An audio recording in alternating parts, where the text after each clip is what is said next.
ایک لڑکی بتاتی ہے کہ کالج میں ایک لڑکے نے مجھ سے اظہار محبت کیا۔ اسے میں نے بہت سمجھایا لیکن اسے ذرا اثر نہیں ہوا۔ وہ کٹر ٹھرکی تھا یا پھر اس بات پر یقین رکھتا تھا کہ کوشش جاری رکھو، ایک نہ ایک دن مان ہی جائے گی۔ میں نے اس کی باتیں سن کر ہنستی تھی۔ وہ دل میں خوش ہوتا تھا کہ ہنسی تو پھنسی، پر اسے یہ کہاں معلوم تھا میری ہنسی کا مطلب ہے کہ ہنسو تو کبھی نہ پھنسو۔ آج پھر وہ چلا آیا تھا۔ اچھا تو تمہارا یہ دعویٰ ہے کہ تم محبت کرتے ہو مجھ سے۔ کیا ہوتی ہے محبت؟ کچھ معلوم ہے اس کے بارے میں جس سے محبت ہو؟ اس کے حقوق کا علم ہے تمہیں؟ یہ فرائض سر انجام دینے کے قابل ہو تم؟ اس کے چہرے پہ حیرانیوں کے سائے لہرانے لگے۔ اسے ان گہری باتوں کا علم ہی کہاں تھا۔ وہ تو بس فلموں ڈراموں کی آغوش میں جوان ہو کر ہزاروں نوجوانوں کی طرح اپنی فطری ضروریات کے ہاتھوں مجبور ہو کر محبت کا نام اپنی روح میں سمو چکا تھا۔ سچ میں جب سے تمہیں دیکھا ہے میرا چین و سکون لٹ گیا ہے۔ ہر جگہ تم ہی دکھائی دیتی ہو۔ میں سچی محبت کرتا ہوں، پلیز مان جاؤ نا۔ میں نے بے نیازی سے پوچھا، کیا مان جاؤں؟ تم بھی محبت کر لو مجھ سے، بہت خوش رکھوں گا تمہیں، ہر بات مانوں گا۔ اچھا میری ہر بات مانو گے؟ ہاں ہر بات مانوں گا۔ تم نہیں جانتی تمہاری یہ عام سی آنکھیں میرے لیے کتنی خاص ہیں۔ لوگوں کو تو محبوبہ کی آنکھیں جھیل جیسی گہری لگتی ہیں، تم انہیں عام کہہ رہے ہو۔ آپ نے خود ہی تو کہا تھا کہ بناوٹی باتیں آپ کو پسند نہیں۔ یہ سب جھوٹی تعریفیں ہوتی ہیں، اس لیے سچ بتا رہا ہوں کہ چاہے یہ آنکھیں عام سی ہیں پر میرے لیے تو خاص ہیں۔ خاص کیوں ہیں؟ وجہ بتاؤ۔ کیونکہ ان سے ذہانت ٹپکتی ہے، جب آپ کے لب پھول برساتے ہیں تب یہ بھی پورا ساتھ دیتی ہیں۔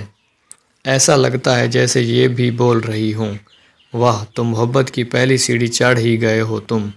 اچھا بتاؤ میری ہر بات مانو گے؟ ہاں ہر بات۔ تو پھر میری محبت اپنے دل سے نکال دو۔ اگر تم سچی محبت کرتے ہو تو مجھ سے تو میری یہ بات بھی مانو گے۔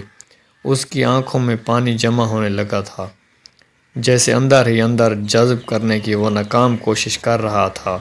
ٹھیک ہے آئندہ آپ نہیں دیکھو گی مجھے، یہ کہہ کر وہ خاموشی سے چلا گیا، اس لیے کہ وہ مجھے یقین دلانا چاہتا تھا کہ واقعی مجھ سے سچی محبت کرتا ہے۔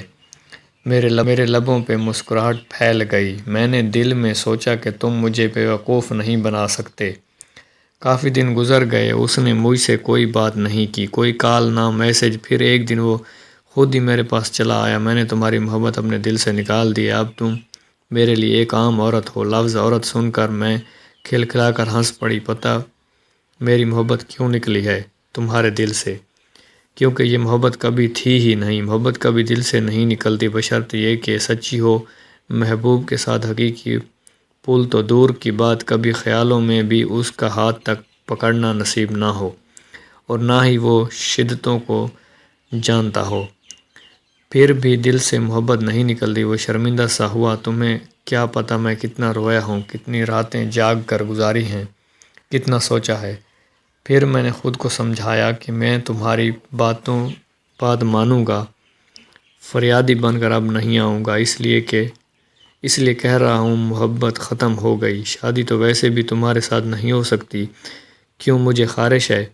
میری رگ مزاح پھڑک اٹھی۔ پھر ہنستے ہوئے اس نے بتایا کہ ہمارے خاندان والے برادری سے باہر شادی نہیں کرتے، تو کیا تمہارے خاندان والے برادری سے باہر محبت کر لیتے ہیں؟ وہ چپ رہا۔ کیا جواب دیتا؟ خیر میں تم سے دوستی کرنا چاہتا ہوں۔ تم بہت اچھی لڑکی ہو، اگر تم میری محبت میں گرفتار ہو جاتی تو میری نظروں میں اپنی اہمیت کھو دیتی، اور ہم لڑکے واقعی ایسی لڑکیوں سے محبت تو خوب کرتے ہیں پر شادی نہیں۔ اب کہ حیران ہونے کی باری میری تھی۔ میری پلاننگ کامیاب ہوئی تھی، وہ سچ مان رہا تھا، پر میں اس کی دوسری چال بھی سمجھ گئی۔ مرد کو بس سیٹسفیکیشن چاہیے ہوتی ہے، چاہے ذہنی ہو یا جسمانی۔ جب اسے یقین ہو گیا کہ میں واقعی ہاتھ آنے والی نہیں، تو اس نے دوستی کا ہاتھ بڑھایا۔ وہ میرے ساتھ باتوں سے ذہنی تسکین چاہتا تھا، وقت اچھا گزارنا چاہتا تھا۔ میں نے پوچھا، اچھا دوستی کر کے کیا کریں گے؟ اچھا دوست کیسے ہوتے ہیں؟ اس نے کہا، ہم اپنی ہر بات ایک دوسرے سے شیئر کیا کریں گے، میں نے آپ کو گفٹ دیا کروں گا، اکٹھے شاپنگ پر جائیں گے، خوب گھومیں پھریں گے، کھائیں پیئیں گے، دکھ سکھ کے ساتھ بالکل اچھے دوست بنیں گے۔ ہمیشہ ساتھ رہنے والے محبت کی جگہ اب دوستی کا لفظ آ گیا تھا، مگر ترجیحات اور مقاصد و معمولات وہی تھے۔ ایک لڑکا لڑکی کبھی دوست نہیں ہو سکتے، ہاں کلاس فیلو ہو سکتے ہیں، جب سٹڈی ختم ہوتی رابطہ ختم ہوتے ہیں، لیکن دوستی تو وہ ہوتی ہے جو مستقل رہے۔ پھر اس نے چال بدلی، کہتا محبت تم نہیں کرتی، دوستی پر تمہیں اعتراض ہے، اچھا منہ بولی بہن ہی بن جاؤ۔ میں اتنی اچھی لڑکی کھونا نہیں چاہتا، میں نے دل میں سوچا یہ اس کا آخری حربہ تھا۔ محبت اور دوستی میں دال نہ گلی تو منہ بولی بہن پر آ گیا۔ خیر یہ بتاؤ اچھا بھائی بہن بن کر کیا ہوگا؟ میں نے پوچھا۔ دونوں ساتھ وقت گزاریں کریں گے، اپنی ہر بات بتایا کریں گے، صبح صبح اکٹھے سیر کو جایا کریں گے، جاگنگ کریں گے، ٹینس کھیلیں گے، بہت خوش رہیں گے دونوں۔ یہ زندگی بورنگ نہیں لگتی تمہیں جو گزار رہی ہو؟ تھوڑا سا بدلو تم خود کو، دیکھنا کتنی خوشیاں ملتی ہیں۔ سچی بھائی بہن والا رشتہ ہوگا، کوئی نقصان نہیں۔ اور اس دوران تم بہن لفظ کا سہارا لے کر مجھ سے اپنی ذہنی تسکین حاصل کرتے رہو، نظروں سے ہی میرے چہرے کو چھوتے رہو، ٹینس کھیلتے ہوئے میرے بدن کے اتار چڑھاؤ کو للچائی نگاہوں سے دیکھتے رہو، تمہارا وقت رنگین ہو جائے گا۔ میں خاموش نظروں سے کہہ رہی تھی، وہ کن آنکھوں سے دیکھتا ہوا جواب کا منتظر تھا۔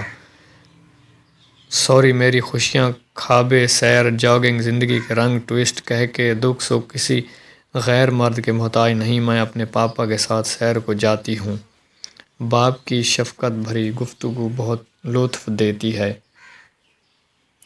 میری ماں میری سب سے اچھی دوست ہے، میرے دکھ سکھ کی ساتھی ہے، میری سکھیاں خوابیں اڑانے میں لاجواب ہیں، ان کے ساتھ میرا وقت بہت اچھا گزرتا ہے۔ میرے ٹیچرز میرے رہنما ہیں، اپنے بھائی کے ساتھ میں گھنٹوں باتیں کرتی ہوں، معصوم شرارتیں، 2 منٹ میں ناراض 2 منٹ میں راضی، ایک دوسرے کے بنا ذرا وقت نہیں گزرتا۔ اس کے پیچھے بائک پر بیٹھے ہوئے میں آزاد فیل کرتی ہوں۔ اس کے ساتھ شاپنگ کا جواب نہیں، میں بہت خوش ہوں، ایک نیا رشتہ بنا کر میں ان سب رشتوں کی مٹھاس نہیں کھونا چاہتی۔ پتہ نہیں لڑکیوں کی حسین زندگی غیر مردوں میں سے ہی کیوں جڑی ہوتی ہیں؟ خوبصورت خوابوں کے چکر میں عمر بھر کے لیے آنکھیں زخمی کروا لیتی ہیں۔ اتنا کہہ کر میں چلی آئی۔ اس کا ری ایکشن کیسا تھا میں نے دیکھا ہی نہیں، لیکن اسے ایک سبق ضرور مل گیا تھا۔ میں نے گھر آ کر سجدہ شکر ادا کیا اور آنکھ اشکبار ہو گئی۔ میرے اللہ تو مجھے ایسے ہی ثابت قدم رکھنا، اس عہد کی پیداوار ہو کر بھی میرے قدم ذرا نہ ڈگمگائے۔